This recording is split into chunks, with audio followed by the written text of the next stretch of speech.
Sa laing balita, COVID-style health protocols ipatuman sa DepEd 7, batok sa MPAC.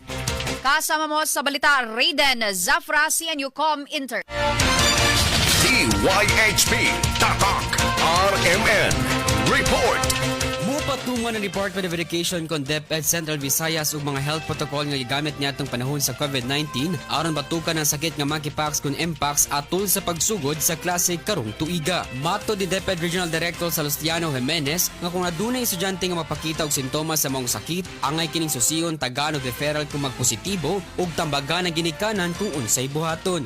Gitudloan na usab ang mga magtutudlo unsay angay buhaton kung nadunay matalang nga kaso sa maong sakit sulod sa tunghaan. Dugang niini, gipahimangnuan na usab ang mga eskwelahan labot sa posibleng pag-usab sa pamaagi sa pagtudlo sama sa blended, modular o online kung adunay matalang nga kumpirmadong kaso sa mpox sa ilang tunghaan.